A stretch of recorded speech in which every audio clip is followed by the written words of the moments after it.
চৈত্র মাসে মা শীতলার পুজো করা হয় প্রায় প্রতিটি পাড়ায় পাড়ায়। ছোটোর থেকেই এটাই দেখে আসছি, বিশেষ করে শনি মঙ্গলবার করেই মায়ের পুজো করা হয়, সেটাই দেখছি ছোটোর থেকে। আমি আজকে যে পুজোটা তোমাদের সাথে শেয়ার করছি এটা হচ্ছে আমার শ্বশুরবাড়ির পাড়ার, একদম আমার শ্বশুরবাড়ির সামনেই মায়ের এই মন্দির।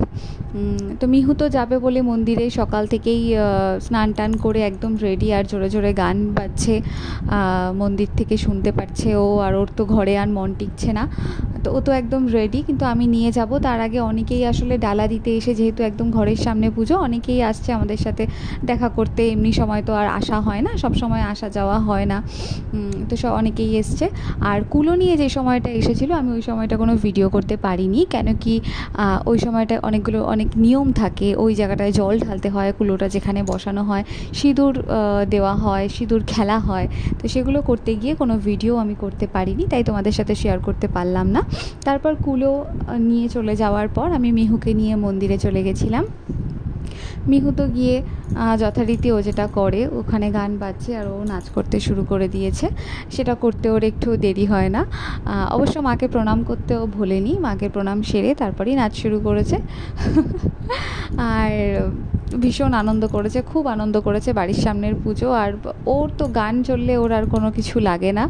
আর ওকে দেখে দেখে সবাই ওখানে নাচ করতে শুরু করে, মানে ম্যাক্সিমাম কাজ করতে করতে ও নাচ করছে আর তারা কাজে ব্যস্ত, তারপরেও ওর সাথে তালে তাল মেলাচ্ছে অনেকেই, ওর দাদু ঠাম্মিরা আর কি হয় যারা সম্পর্কে।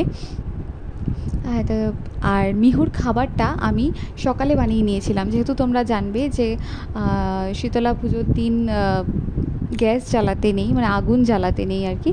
তো এই জন্য আমাদের রান্না তো আগের দিনকে হয়েছে, আর মিহুর রান্নাটা আমি সকাল সকাল করে নিয়েছিলাম।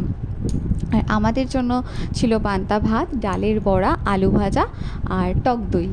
অন্যবার আরও অনেক কিছুই ভাজা হয়, পটল ভাজা, বেগুন ভাজা হয়, কিন্তু এবার সেগুলো হয়নি। মিহুকে তার আমি বাড়িতে ঘুরিয়ে এনে, মন্দির থেকে বাড়িতে এনে ওকে খাইয়ে ঘুম পাড়িয়ে দিয়েছিলাম। তারপরে আমি খেয়ে আবার একটু গেছিলাম, তখন গিয়ে দেখলাম মায়ের চক্ষুদান করা হচ্ছে। তারপরে পুজো চললো, পুজো শেষ হয়ে যাওয়ার পর সন্ধ্যাবেলা দেখো কি সুন্দর আমাদের এই গলিটা লাইট দিয়ে সাজিয়েছে।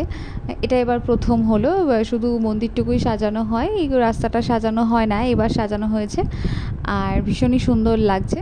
আর মিহুর পাপা আরও সব আঙ্কেলরা আর কি আশেপাশের, তারা সবাই প্রসাদ বিতরণ করছিল। ডালা যারা সকাল থেকে দিয়ে গেছে সেই নাম্বার অনুযায়ী সবাইকে দিচ্ছিল চরণামৃত। খুব দারুণ, মানে স্বাদ হয়েছিল। বলে না, ভগবানের জিনিস, মায়ের জিনিস, মানে পুজোর জিনিসের একটা যে কোনো প্রসাদের স্বাদই হয় আলাদা। তো চরণামৃতরও ভীষণ স্বাদ। আর ওখানে সন্ধ্যাবেলা কোনো গান বাজছিল না, কিন্তু মিহু গিয়ে ওখানে গান চালিয়েছে বলে বলে, গিয়ে গান গান গান করে চিৎকার করে করে তারপরে গান চালালো এবং ও নাচ করলো, নাচ টাচ করে তারপরে বাড়ি